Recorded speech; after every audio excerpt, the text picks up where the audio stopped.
My name is Tim Thomas. I'm the Archery Education Coordinator for the Nevada Department of Wildlife. We want to go over some things that you're going to need for your hunting bow if you're purchasing a new bow, or if you're brand new into archery and you're getting into bow hunting. There's a few things that you must have when you purchase a bow to make your hunt successful. One of the first things that we want to talk about, and the most important, is the arrow rest.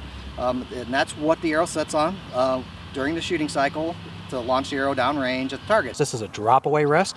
Why they call it a drop-away, as you can tell right now, it is in the down position, and as the bow is drawn, it lifts the arrow into the shooting position, and as you release the arrow, it falls out of the way. And what that does is it allows the arrow to leave the bow absolutely cleanly with no contact on that rest, no contact on your vanes, which gives you really true arrow flight. The other side of the equation that a lot of people are real familiar with is called a capture rest, which is a whisker biscuit style or a brush style rest, which the arrow sets inside that and is completely contained by this brush, so that no matter which angle you or how you tilt the bow, the arrow can't fall off the rest. It's a great rest for especially an entry-level archer. The second thing we're going to talk about is sights. You'll see a multitude of sights out on the market. They're all relatively similar in that they all have pins. They have pins for different yardages, and you can set them the way you want them. This is a typical example of a fixed pin sight. As you can see, there's multiple pins. Each one of these pins is set up for a different distance. It has a round aperture, which aligns nicely with the round aperture in your Peep Sight.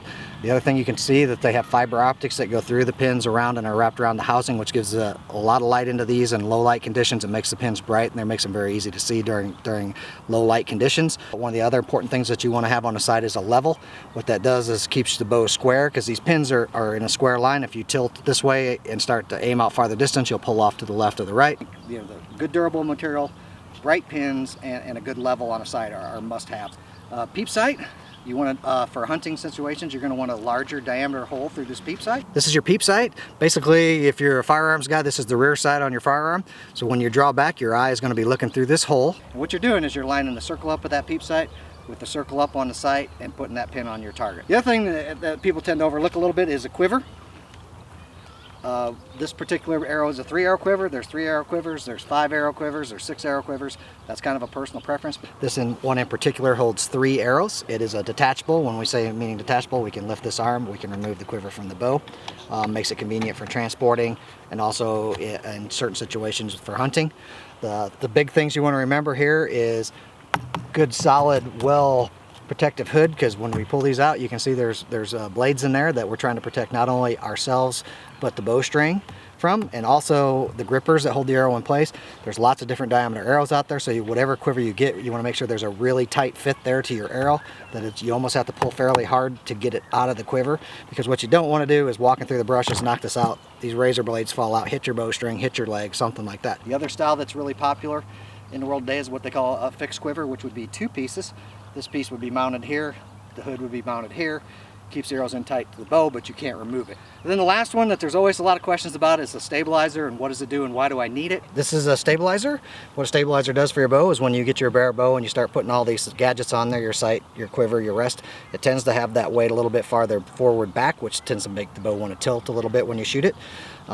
Typically you don't want to go really long on a stabilizer though, because it interferes with your ability to get through the brush and stuff while you're hunting. So for most hunters, a 6 to an 8-inch stabilizer works really well. And you'll find out that these are a really hollow carbon fiber rod usually, or something similar. So this part is really light. And then we got some weight out here in the front. You can see I got a couple 3 ounces of weight out here with a vibration dampening device at the end of this. And what that does for you is, because of the length and the weight out here, it multiplies the effect of the weight on the bow. So you can have a little bit lighter weight out here, still get the balance that you're looking for on your bow. What the vibration dampening does is there's a lot of vibration in a bow when it's shot, and so this will deaden the noise and make the bow a little more quieter when you take the shot. Most of the stabilizers that you'll find in the market today do have the vibration dampening, and they are fairly light, and most of them, as in the case of this, they're threaded, so you can change the amount of weight out here to match the amount of accessories that you have on a bow to balance the bow out.